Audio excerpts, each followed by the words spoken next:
नमस्कार, दैनिक shift time में आप सबका स्वागत है। मैं रश्मि शर्मा, कैमरामैन शुभम भगत के साथ।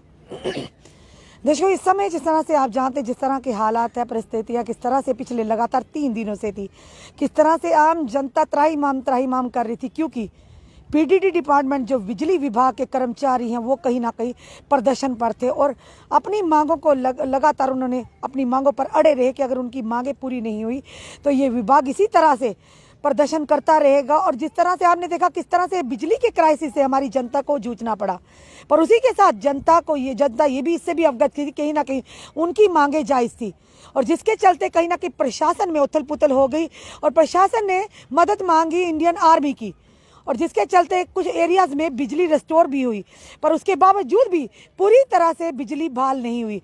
यानी कि ये कहा जाए कि अगर अपनी मांगों के लिए सड़कों पर क्या आना आज के दौर में ज़रूरी है, तभी प्रशासन और सरकार हिलती है, तभी प्रशासन और सरकार उस पर काम करती है। इसी के चलते लगातार जिस तरह से आपने देखा कैजुअल लेबर्स और डेली वेजर्स का मुद्दा था, लगातार वो तूल पकड़ रहा था दिन ब दिन, पर फिर भी कहेंगे कहीं ना कहीं प्रशासन और सरकार फॉर ग्रांटेड लेती रही। इस समय हमारे पीछे जो लोग खड़े हैं स्टेट डिपार्टमेंट के हैं, ये भी बताना चाहेंगे ये वो डिपार्टमेंट है जिसके कर्मचारी जितने भी मंत्री संतरी या ब्यूरोक्रेट्स हैं उनकी आवाजाही करते हैं, जहाँ पर वो रहते हैं उनका पूरा रख रखाव का जिम्मेदारी ये लोग करते हैं।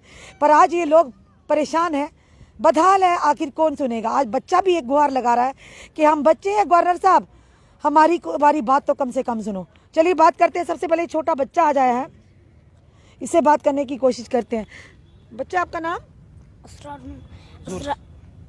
असरार मोहम्मद था। असरार मोहम्मद, आज किस लिए आए हो आप यहाँ पर? मैं अपने पापा को बोलो। मैं अपने पापा को गवर्नमेंट से मांग करने को आया हूँ, अपने पापा को परमानेंट परमानेंट करने के लिए। आपको पता है पापा परमानेंट नहीं है? नहीं। यस। इसलिए आज आए हो पापा के लिए? हाँ। क्या कहोगे गवर्नर साहब को आप? मेरे पापा जल्द से जल्द परमानेंट करो। बच्चा छोटा है, ये भी जानता है कि इसके पापा परमानेंट नहीं है, परेशान है। छोटी सी बात कही गवर्नर साहब, मेरे पापा को जल्द से जल्द परमानेंट करो, क्योंकि आज के दौर में बच्चे भी जानते हैं कि उनकी माता पिता किस तरह की सैलरी लेते हैं, किस तरह का वेतन मिलता है और किस परेशानियों में वो जूझ रहे हैं, क्योंकि कहीं ना कहीं पूरी फैमिली इफेक्ट करती है। चलिए, हमारे साथ इस समय मुख्तियार जी भी हैं, इनसे भी बात करते हैं। मुख्तियार जी से एक बार फिर से हम मुख्तियार जी, क्या कहेंगे जिस तरह से बिजली विभाग ने सारे कर्मचारियों ने एक छत के नीचे आकर जिस तरह से प्रदर्शन आंदोलन किया, वो आंदोलन एक उग्र रूप से सामने बनकर आया और कहीं ना कहीं प्रशासन को उनकी बात माननी ही पड़ी, तो क्या कहेंगे इसके बारे में? ये जीत हुई है एम्प्लॉइज की कहीं ना कहीं। जी, मैं सबसे पहले दैनिक शिफ्ट टाइम का आपका एक इस्तकबाल करता हूं। जम्मू कश्मीर के अंदर जो छोटे तबके के एक यहाँ पर कर्मचारी हैं, आप हमेशा हमारी दर्द, हमारे दुख दिलों की बात जो है समझ रहे हैं। आपको भी मतलब एक एहसास हुआ है, आप हमारी आवाज़ को, एक जम्मू कश्मीर की जो सरकार है, मैं तो जैसे पावर डिपार्टमेंट का हुआ, हम तो खुश हैं। हम जम्मू कश्मीर के अंदर जितने भी कर्मचारी हैं, 60,000 कर्मचारी, खास करके मैं स्टेट डिपार्टमेंट की बात करता हूं जम्मू कश्मीर के अंदर। जैसे अभी आपने कहा कि हमारे बच्चे भी अब परेशान हो चुके हैं, वो भी एक इस गूंगी सरकार, जो बहरी सरकार जम्मू कश्मीर के अंदर खास करके भारतीय जनता पार्टी की सरकार है, हम उनको एक चेतावनी देना चाहते हैं कि उनकी आंखें जो हैं, उनके कान जो हैं, वो जम्मू कश्मीर के अंदर, मैं कहता पूरे भारत के अंदर काम नहीं कर रहे हैं। एक हमारे इंसाफ 30 साल से जम्मू कश्मीर का कर्मचारी, एक खास करके आज जो यहाँ पर भारतीय जनता पार्टी की सरकार है, उनको ये समझ नहीं आई। एलजी साहब हो, जितने भी एलजी यहाँ पर आए, उनकी मतलब खुद देखा आपने कि पावर डिपार्टमेंट के 3 दिन की स्ट्राइक हुई जम्मू कश्मीर के अंदर और रातों रात एलजी साहब ने फिलहाल तो आर्मी बुलाई। मैं कहता हूँ एक शर्म की बात है जम्मू कश्मीर के अंदर। अगर जम्मू कश्मीर का कोई भी हो, छोटे तबके का मतलब इंसाफ मांगे, अपना हक मांगने के लिए आगे मैदानों में आते हैं, चाहे कर्मचारी हो या गरीब जनता आवाम हो, उसके लिए क्या प्रशासन आर्मी का साथ एक उनका बल लेकर एक मुलाजमीन का हक दबाया नहीं जाएगा। मैं एलजी साहब को यही स्टेट डिपार्टमेंट की एक चेतावनी देना चाहता हूँ, खास करके जम्मू कश्मीर के अंदर जो स्टेट डिपार्टमेंट का 450 कर्मचारी हैं जम्मू श्रीनगर के अंदर, अगर 450 मुलाजम जम्मू कश्मीर का है, एलजी साहब के पास चार्ज है, लेकिन स्टेट डिपार्टमेंट का जो मतलब सुनवाई आज तक एलजी साहब को ये अपने डिपार्टमेंट में नहीं उनको समझ आई कि अपने डिपार्टमेंट के कर्मचारी को मैं बुलाऊं, उनकी आवाज़ में सुनूं। अगर कोठियों में रात के 12 बजे हमारा चौकीदार चाहे, सफाई कर्मचारी चाहे, पंप ऑपरेटर ले रहे हैं, इलेक्ट्रिशियन की मांग हो रही है, लेकिन एलजी साहब को आज तक स्टेट डिपार्टमेंट के कर्मचारी की 400 मुलाजमों की समझ नहीं आई। हम यही एक भारतीय जनता पार्टी वालों को यह पैगाम देना चाहते हैं जम्मू कश्मीर के अंदर। ये जो गूंगे बहरे बने हुए हैं, आज ये इनका मैसेज जो है ये तो कह रहे हैं जम्मू कश्मीर के अंदर जो छोटे तबके के लोग हैं या मुलाजमीन हैं, उनके घरों के अंदर हमने रहमतें बरसाई, खाना बरसाया। कहाँ हमारे लिए पॉलिसियां बना रहे हैं। आजकल राशन तब मतलब जब इनकी सरकार आई, आजकल अंगूठा मार रहे हैं। अगर उसका फिंगरप्रिंट टच होगा तो चावल दिया जाता है, 5 किलो आटा दिया जाता है। ये भारतीय जनता पार्टी वालों ने जम्मू कश्मीर के अंदर ये इंसाफ हमें दिया है, ये वाली रहमतें हमारे घरों के अंदर भेजी है। लेकिन भारतीय जनता पार्टी वालों को जम्मू कश्मीर के अंदर खास करके आज 61,000 कैजुअल लेबर का जो जम्मू कश्मीर का एक शोषण हुआ है, एक हमारी गर्दनें काट रहे हैं, हमारे साथ नाइंसाफ कर रहे हैं और इनको टस से मस नहीं होती है। 61 आपने खुद देखा, आए दिन पीछे कितनी स्ट्राइकें हुई। हम 30-30 दिन हमने स्ट्राइक की, लेकिन जम्मू कश्मीर के अंदर कोई भी बीजेपी का लीडर किसी भी डिपार्टमेंट के कैजुअल लेबर के पास नहीं गया, उनकी आवाज आज तक गवर्नर साहब के सामने नहीं डाली, बल्कि वो गूंगे बहरे बने हुए हैं, उनकी समझ नहीं आती है। जब भी कहीं जाते हैं एफएम रेडियो की तरह उनकी स्पीच जो होती है वो लॉन्च कर देते हैं। आज कहते हैं बीजेपी की सरकार बनने वाली है, कभी सीएम बनने वाला है, ये झूठे ख्वाब इनको है। लेकिन जनता जनार्दन जो मतलब जनता का जो रोल होता है, जनता बहुत कुछ कर सकती है। अगर पीछे जितनी भी सरकार आई, चाहे पीडीपी हो, बीजेपी हो, एनसी हो, जो खमियाजा उन्होंने भुगता वही बीजेपी को भी जम्मू कश्मीर के अंदर भुगतना पड़ेगा। हम स्टेट डिपार्टमेंट के कर्मचारी एलजी साहब को एक मैसेज आपके चैनल के जरिए, जहां तक भी हमारी आवाज जाती है, चाहे दिल्ली तक जाती है, पार्लियामेंट तक जाती है, हम ये एक आवाज उनको देना चाहते हैं, जल्द से जल्द जम्मू कश्मीर के अंदर जितने भी डिपार्टमेंट हो, फिलहाल हम स्टेट डिपार्टमेंट की मांग करते हैं। जैसा पावर डिपार्टमेंट ने खुद देखा, आपने लाइट बंद कर दी, बिजली बंद कर दी, एलजी साहब को आर्मी का सहारा लेना पड़ा। प्रशासन ने तो कोशिश की कि बिजली बहाल की जाए, जनता को कहीं ना कहीं इन क्राइसिस से निकाला जाए, पर कहीं ना कहीं विफल, यानी आर्मी ने मदद तो की, हम अपनी इंडियन आर्मी को सैल्यूट करते हैं, पर जिस हद तक वो कर्मचारी काम करते जो ऑलरेडी ट्रेंड थे, पर कहीं ना कहीं काफ़ी जगहों पर कल रात तक भी लाइट नहीं आई हुई थी। तो क्या कहेंगे, जिस तरह से उन्होंने आंदोलन किया, क्या जरूरी है कि आंदोलन करने के बाद ही प्रशासन हरकत में आता है या सरकार हरकत में? मुझे तो यही लगता है कि जम्मू कश्मीर के अंदर जैसा पावर डिपार्टमेंट ने इस टाइम रोल अदा किया, 61,000 डेलीविजन को जम्मू कश्मीर के अंदर उसी रूप में आंदोलन करना पड़ेगा। सेना साहब, आप लोग तो ब्यूरोक्रेट्स की, वीआईपी वीवीआईपी की या नेता मंत्रीगणों की सेवा करते हो, तो अगर उनकी सेवाएं ठप हो जाएं तो जरूर आपकी बात। मैं कहता हूं कि जैसा पावर डिपार्टमेंट ने स्टेट डिपार्टमेंट का एक मैसेज, मतलब हम अपने डिपार्टमेंट्स के जितने भी हमारे परमानेंट स्टाफ हो या यशपाल शर्मा जी हो, उनको भी एक पैगाम यहां से देना चाहता है, जल्द से जल्द एक फौरी तौर मीटिंग बुलाई जाए और जितना भी स्टेट डिपार्टमेंट का कर्मचारी जम्मू कश्मीर के अंदर है, हम एक मंच, एक प्लेटफॉर्म में आके जितना भी जम्मू का या ब्यूरोक्रेट है या आईपीएस अफसर हो या मंत्रिमंडल हो, पीएमओ हो या कोई भी एडवाइजर हो, इनके घरों के लाख हम, इनकी कोठियां बंद कर देंगे, इनके पानी बंद कर देंगे, बिजली बंद कर देंगे। जितनी भी आर्मी सेना सामने लाने होगी हम देख लेंगे और डिपार्टमेंट का कर्मचारी जो है वो अपना इंसाफ ढूंढने के लिए, अब ये मतलब सेना साहब को ये शर्म की बात है, उनको एक टाइम प्रशासन मतलब आर्मी का सहारा लेना पड़ता है। कितनी मतलब आर्मी तो हमारी सरहदों पर, हमारी जनता देखो की उनका रक्षा काम है, करती हमारा जो मतलब देश की सरहदों पे कुर्बानियां दे रहे हैं, उनकी खुदा भगवान देखो वो उनको तो नसीब में वही है, शहादत मतलब उनकी लिखी हुई है और दे रहे हैं वो अपने सरहदों के लिए। लेकिन शर्म की बात है इस टाइम उन्होंने सेना साहब कल स्टेट डिपार्टमेंट के लिए मतलब आर्मी को बुलाएंगे या किसी भी डिपार्टमेंट को, ये शर्म की बात है। खासकर के भारतीय जनता पार्टी वालों को इस टाइम जम्मू कश्मीर के अंदर एक मतलब जम्मू कश्मीर का 60,000 डेलीविजन को बीजेपी सरकार जम्मू कश्मीर के अंदर अगर एसआरओ 520 बना था तो इन्होंने हमारी गर्दनों काट दी है, उस एसआरओ को इन्होंने दबा लिया है, उसका क्या लेन देन था इनके बीच में घुसने का, और ये आज सीएम बनने की बात करते हैं। मैं कहता हूं ऐसी सरकार पे लानत हो जिसको ये समझ नहीं आई कि छोटे तबके के मुलाजमीन जो है क्यों रो रहे हैं, वो क्यों रोडों पे आ रहे हैं, धरना प्रदर्शन क्यों कर रहे हैं। आज ये डंडे कभी आर्मी कभी पुलिस ला रहे हैं, लेकिन ये शर्म की बात है। जब तक ना हमें अपना हक मिलेगा तब तक हम अपना जद्दोजहद करते रहेंगे। जितना भी करना होगा हम अपने डिपार्टमेंट्स की, स्टेट डिपार्टमेंट की चेतावनी देना चाहते हैं सेना साहब को, इमीडिएटली फौरी तौर क्विक्स कोई हमारी मीटिंग ली जाए, नहीं तो जम्मू कश्मीर का जितना भी जय श्रीनगर जम्मू में जितने भी मंत्रिमंडल मिनिस्टर आज भी इनके सरकार इनके leaders BJP Bharatiya Janata party वालों के कोठी में बैठे हुए हैं। हालांकि हमसे ड्यूटियां ले जाती हैं रात दिन 24 घंटे, सफाई कर्मचारी, चौकीदार, पंप ऑपरेटर, इलेक्ट्रिशियन 24 घंटे अवेलेबल सुविधाएं हैं, लेकिन हक मांगने की बात आती है और जो सरकार है वो सेना साहब प्लस जितने भी इनके जो सरकार है यहाँ पर जम्मू कश्मीर के अंदर बीजेपी की, ये गूंगे बहरे हुए, इनकी आंखें फटी हुई है। 60,000 टेलीविजन रो रहा है जम्मू कश्मीर के अंदर। लेकिन मुख्तार जी कहीं ना कहीं जब इस तरह की बात करते हैं, जब भाजपा के नेताओं से पूछते हो, साफ तौर पर कहते हैं पुरानी सरकारों की पाप की घंटी है, तो इसको टाइम तो लगेगा इसको, इस घंटी को सीधा करने में। देखो, पुरानी सरकार में अगर पाप किया, 60,000 घरों के अंदर उन्होंने अगर किसी को रोजी देने की बात की, ये पाप की घंटी नहीं है, बल्कि ये पाप की घंटी हमारे पर गिरे हुए हैं जम्मू कश्मीर के अंदर। जब से ये आए तब से हमारा मुलाजम निकल रहा है, किसी की नौकरी निकाल रहे हैं, किसी को तंग कर रहे हैं, किसी को मजबूर कर रहे हैं, किसी को बायोमेट्रिक्स कर रहे हैं, हमारा राशन बंद कर दिया इन्होंने। जो खाना मिलता था, आज भी खुद देखा आपने, पावर डिपार्टमेंट के मुलाजिमिन छोटे तबके के लोग हैं, 3 दिन की लाइट जो है जम्मू कश्मीर के अंदर बंद कर दी, और सेना साहब को रात के 12 बजे मीटिंग करनी पड़ेगी। जरूरत क्यों पड़ी उनको, और आर्मी बुलाने की क्यों जरूरत पड़ी? उनको पता था कि हम छोटे जो तबके के मुलाजिमिन हैं इनके ऊपर हम मतलब इनसे ज्यादती कर रहे हैं और इनका अंशोषण हम कर रहे हैं और हमारे साथ ज्यादती कर रहे हैं। लेकिन बताएं तो बताएं किसको? 25 MLA बीजेपी के जम्मू कश्मीर के अंदर है, आज भी ये CM बनने की बात करते हैं। मुझे लगता है जनता बहुत कुछ कर सकती है। जो खमियाजा पुरानी सरकारों ने भुगतना पड़ा, वही खमियाजा जम्मू कश्मीर के अंदर मतलब इस बीजेपी सरकार को भी भुगतना पड़ेगा, अगर जल्द से जल्द 61,000 डेली का मुद्दा जो है जम्मू कश्मीर के अंदर भारतीय जनता पार्टी की सरकार जब से आई, इन्होंने इस पॉलिसी को ही बंद कर दिया।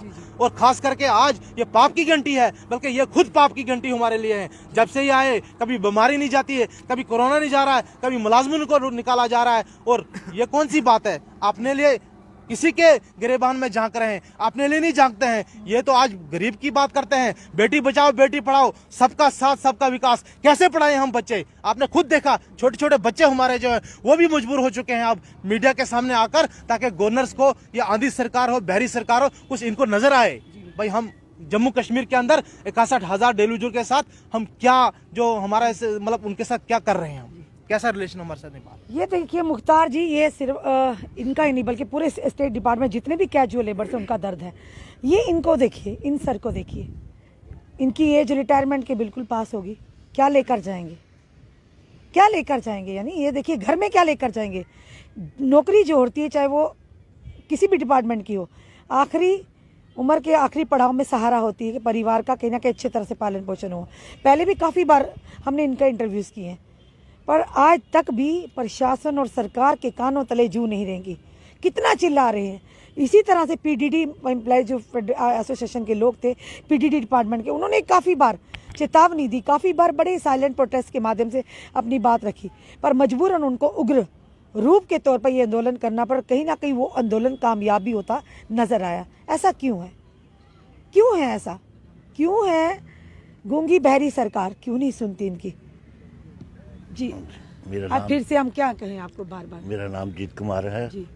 देखो, अभी तक जो हमें इतनी बार बोल भी चुके हैं, हर बार मीडिया के आगे बोले हम इस सरकार के बारे में कि हमारा समय भी चल चुका है। कितनी उम्र होगी आपको करते हुए? अभी 50 से ऊपर ही जा रही है। कितनी देर से लगे हुए? अब 25-30 साल हो गए लगे। 30 साल हो गए। अभी तक सरकार हमारी इस बात नहीं सुन रही है। तो हमें बार बार भी बोला मीडिया के आगे कि फिर भी सरकार को फिर भी नहीं पता चला हमारी बारे में।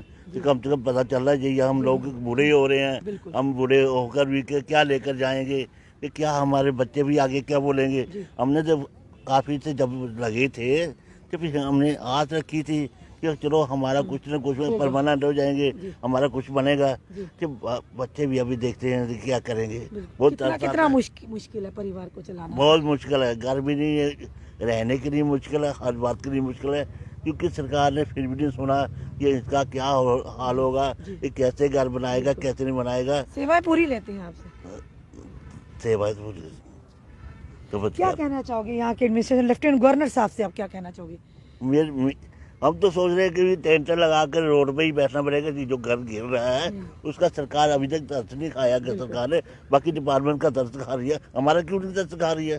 हमने इतनी बार बोल चुके हैं, ये गवर्नमेंट को पता नहीं चला ये सरकार हमारे गवर्नर के पास है, हमारा डिपार्टमेंट वो भी सुन नहीं रहा। क्या बात है, ये इतने गवर्नर आए और किसी ने नहीं हमारी बात सुनी, ये भी तो इतने तो सुननी चाहिए। हमने कितनी बार बोल चुके हैं, हमारे डिपार्टमेंट इतने बुरे हो गए, इतने बुजुर्ग हो गए, औरतें बुरी हो गई, विधवा औरतें हैं, कम से कम देखना चाहिए क्या क्या डिपार्टमेंट का हमारा ही है, तो इनका बेड़ा पार कर करती ही नहीं सरकार, क्या करेंगे मॉनिटर।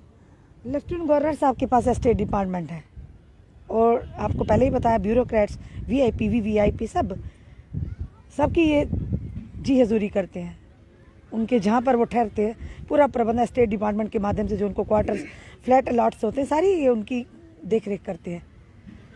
क्या कहना चाहोगे सर, कितनी बार हमने भी आपका कवरेज की है, कितनी बार इन्होंने अभी अपना रोना रोया है, आप लोगों ने, महिलाओं ने किया है, पर ज़रूरी है जिस तरह से पीडीडी ने धरना प्रदर्शन क्या ज़रूरी होते हैं, क्यों नहीं आवाज़ सुनते हैं आपकी ये लोग? हम खुद परेशान हैं, बार बार हम करते हैं, क्या कहेंगे आप? पहले तो मैं आपका बहुत बहुत धन्यवाद, आपका चैनल को सलूट मारता हूँ, तमाम मीडिया का जो हमें टेबल टॉक पर बात पहुँचाते हो। लेकिन बीजेपी की सरकार, जब आप क्वेश्चन पूछते हो तो तभी उसी टाइम किया जाता है, आप बैठो पीछे हो जाओ, तिरंगे के नीचे बैठ जाओ, तिरंगा हमारी जान है, तिरंगा हमारी शान है, तिरंगे के पीछे हम 24 घंटे होते हैं, आगे बढ़ करके आते हैं। लेकिन जवाब क्या मिलता, आप बैठो, अगर इनमें सच्चाई हो तो आपकी जवाब, क्वेश्चन का जवाब दे, क्या करना है क्या नहीं करना है। आपने जब भी क्वेश्चन किया कि पाप की गारंटी, अगर पाप की गारंटी उन लोगों ने किया तो उनको बाहर का रास्ता दिखाया हमने, वही आप चाहते हो। आप लोगों को वोट हमने दिया है, प्रजा कौन है, प्रजा हम लोग है। लेकिन आप लोग जो बिजली वालों ने जो ऐसा फैसला किया, जो स्टाफ पर बैठे, मैं उनको भी सलूट करता हूँ। आर्मी वालों ने जो किया काम, उनको भी सलूट करता हूँ, जिन्होंने क्यों देश माना। लेफ्टिनेंट गवर्नर साहब ने बोला, उन्होंने उसके आगे का पालन किया, लेकिन उन्होंने बात जो भी की मानी। लेकिन आज स्टेट डिपार्टमेंट का जो सफाई कर्मचारी है, चौकीदार है, पंप ऑपरेटर है, जो मेरा सफाई कर्मचारी है, इलेक्ट्रिशियन है, आज प्रजा के साथ हमारा कुछ नहीं है। आज हम जितने भी हमारे जो एमएलए बैठे हैं, जहाँ आईएएस अफसर बैठे हैं, जितने भी स्टेट डिपार्टमेंट में बैठे हैं, आज हमारी उनके साथ वही टक्कर है कि हम बताना चाहते हैं कि तमाम परमानेंट जो अप्लाई हमारे, और जो हमारे भाई है, और जो हमारे सीनियर लीडर जो जसपाल शर्मा जी, फौरी तौर पर हमारे साथ मीटिंग कीजिए और इनको दिखाएंगे, इनका पानी बंद करेंगे, इनकी बिजली बंद करेंगे, और ताकि इनको पता चलेगा, लातों के बूथ बातों से नहीं मानते हैं, तब इनको पता चलेगा, तब देखेंगे जे स्टैक क्या होती है और जे आंदोलन क्या होता है। ऐसे कभी नहीं जे मानने वाले हैं। मैं चेतावनी है आपकी तरफ आपकी मेरी तरफ से जी है, मैं फौरी तौर पर मीटिंग कर रहा हूँ, और तमाम स्टेट डिपार्टमेंट जो बंगले सजाते हैं हम, और सजा हमारे बच्चे दरबदर हो रहे हैं, बच्चे स्कूल में नहीं पढ़ रहे हैं, बच्चे कुछ नहीं कर रहे हैं। और भाजपा वाले नेता है जो एक मजाक बना के रखा है लोगों ने, हम बोलते हैं तो कहते हैं यार जी ऐसे बोलते हैं, वोट दिया तो उनको परमानेंट नहीं करेंगे। भाई साहब मेहनत कर रहे हैं, भीख नहीं मांग रहे हैं हम आपसे, मेहनत कर रहे हैं हम। देखो बच्चे आ रहे हैं, हमारे आंखों में आंसू आ रहे हैं, ये बच्चा क्या बोल रहा है, इसके बात नहीं हो रही है,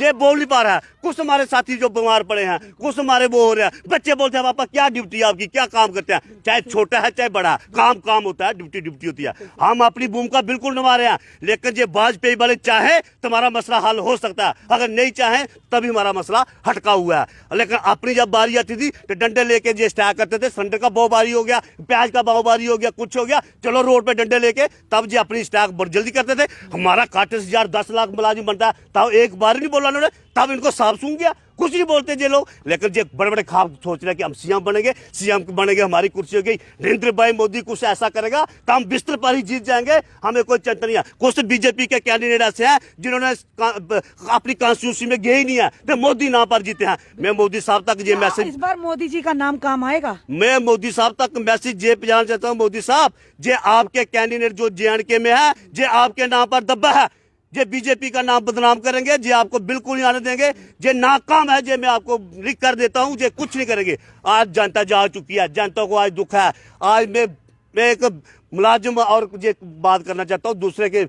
आज सब्जी का भाव देखो, गोभी 40 रुपए जा रहा है, टमाटर जा रहा है 225 वाला, क्या खाएगा, वो तो जहर ही ढूंढेगा। लेकिन मैं आपकी माध्यम से कहना चाहता हूँ, अपने जितने भी मेरे कर्मचारी, जितने भी मेरे मुलाजिम है, भाइयों मरना नहीं है, लड़ना है। अगर हम ही मरेंगे तो बाज उठाने वाला कोई नहीं रहेगा, यही चाहती है बीजेपी वाले। लेकिन हम लड़ेंगे, अपना हक छीन के लेंगे। मैं तमाम स्टेट डिपार्टमेंट में लोगों, परमानेंट अप्लाई को, अपने जितने भी पंप ऑपरेटर है, इलेक्ट्रिशियन है, सफाई कर्मचारी है, चौकीदार है, जैसे बिजली वालों ने, पीडीडी वालों ने किया, ऐसे बाहर बैठ जाओ, देखा जाएगा जो होगा। तो हम उसी चुनौती के लिए तैयार हैं। अब मसला हल तस से मस जोड़ देंगे, चाहे इनका कुछ भी हो जाए। लाकड़ी हम लगाएंगे, कोठियां नहीं हम बंद करेंगे, वो अथॉरिटी नहीं हमारे पास है, ना तो हम बिजली इनकी बंद करेंगे। खराब हो जाएगी तो मेरा एक भी कर्मचारी ठीक नहीं करेगा। पानी इनकी टैंकियों पर मेरा कर्मचारी बिल्कुल नहीं चढ़ाएगा, क्योंकि चढ़ा के हमारे बच्चे दरबदर हो गया। आज हमारे साथ 30 दिन हमने हड़ताल किया, हमने डे नाइट बैठे, किसी ने बात नहीं की हमसे। आज हम ये भी करके दिखाएंगे, तो इसलिए सोचेंगे कि शर्मनाक की कोई चीज नहीं रही है, कानून के दायरे में कोई चीज नहीं रही है, ये तो ऐसे ही बताएंगे। लेकिन आज हमें जागृत हो गई है कि मानेंगे, वही लातों के बूथ बातों से नहीं मानेंगे। अब हम दिखा देंगे स्टेट डिपार्टमेंट वालों को कि ऐसे करेंगे हम बंगले और इन्हीं के वीआईपीओ को बंद करेंगे। प्रजा के साथ हमारा कुछ नहीं है, प्रजा हमारा सिर का ताज है। लेकिन बीजेपी वाले जो भी लोग बैठे हैं, क्या किसी भी पार्टी के ताल्लुकात बैठे हैं, हम दिखाएंगे भूखमरी के शिकार क्या करते हैं क्या नहीं करते हैं। ये मेरी तरफ से इनको वो है, हम फौरी तौर पर मीटिंग करेंगे और इकट्ठा होकर ये आंदोलन जारी रखेंगे। कहते खाली पेट तो भजन भी नहीं होता। वाकई ये लोगों का दर्द आप देख रहे हैं किस तरह से जुबान में, यानी दिल का दर्द आज आंखों और जुबान से बयां हो रहा है। हमारे पास भी शब्द नहीं है क्योंकि इनका दर्द हम बखूबी समझ सकते हैं। पर शर्म आती है ऐसे प्रशासन, ऐसे नेताओं पर, ऐसी सरकारों पर कि जो वोट बैंक की राजनीति से के लिए इनके इमोशन के साथ तो खेलते हैं, पर कहीं ना कहीं बात में इनको मायूसी हाथ लगती है। ये वही लोग हैं जिनके माध्यम से वीआईपी, वीवीआईपी, ब्यूरोक्रेट्स, नेतागण, मंत्रीगणों की कोठियाँ, उनके फ्लैट सजते हैं, उनको पूरी सर्विस दी जाती है। क्या इनका शोषण ही किया जाएगा पूरी उम्र? आज चुनौती है, चेतावनी दी है इन्होंने कि अगर वाकई भाजपा कहती है, अगर भाजपा की नीतियां गिनाई है कि इन्होंने गलत कर रहे हैं, तो कहीं ना कहीं कहा जाता है विपक्ष की चाल। पर इनमें से कोई भी किसी पार्टी से एफिलेटेड नहीं है। ये काम करते अस्थायी कर्मचारी, कैजुअल लेबर्स हैं, ड्यूटी पूरी दे रहे हैं, टाइम पूरा दे रहे हैं, पर वेतन का कोई पता नहीं, यानी ना ही परमानेंट है कुछ। तो ये देखिए, ये इनका काफ़ी दफ़ा हमने इंटरव्यू लिया, इनकी आंखों में आंसू आ जाते हैं। इन भाई साहब की आंखों में भी आंसू हैं, साफ तौर पर इनका दर्द बयां कर रहे हैं कि किस कदर इनका परिवार, इनके परिजन जूझ रहे होंगे परेशानी से। किस इस उधेड़ उम्र में कहाँ जाएंगे सब लोग जिन्होंने एक उम्मीद रखी थी कि आने वाले समय में बच्चों का, परिवार का फ्यूचर सिक्योर होगा। उनका तो सिक्योर होना दूर, खुद भी ये किसी ऐसी कगार पर है, ना आगे के ना पीछे के रहे हैं। अब इनकी भी चेतावनी है, हम कहेंगे ये प्रशासन सरकार से मत वर्ग लाइए इनको। ये लोग भागीदार बनना चाहते हैं, इन्हें बागी मत बनाइए। कोशिश कीजिए इनसे बैठकर टेबल टॉक कीजिए, जो उनके मुद्दे हैं उनको भी रिजॉल्व करने की कोशिश की जाए। वरना इनका भी सेम तौर पर जिस तरह से पीडीडी एम्प्लॉयज़ ने आंदोलन किया, इन्होंने भी आज चेतावनी दे दी है कि आने वाले समय में उसी तरह का आंदोलन होगा जिसकी जिम्मेदारी प्रशासन और सरकार की होगी। अपने कमेंट ज़रूर कमेंट बॉक्स में दीजिए, क्योंकि जनता, जिस तरह से उन्होंने कहा सर का ताज है, और वाकई जनता सर का ताज है। जिसका साथ जनता देती है वहाँ पर कामयाबी ज़रूर मिलती है। हमें उम्मीद है आप लोग भी, जो भी इस समय देख रहे हैं, आप व्यूवर्स हमारे, आप लोगों का इनका दर्द महसूस हो रहा होगा। अपने कमेंट्स ज़रूर दीजिए और इस वीडियो को जितना हो सके शेयर कीजिए, ताकि यहाँ की इंतज़ामिया तक पहुँचे, उनकी थोड़ी सी नींद खुले कि ये भी इसी जम्मू कश्मीर का हिस्सा है, जम्मू कश्मीर के बाशिंदे हैं, देश का हिस्सा है, हमारा अपने हैं। इनके लिए सोचना आपकी ड्यूटी है। जुड़े रहिए ऐसे ही हमारे साथ अगले अपडेट के लिए। जय हिंद, जय भारत।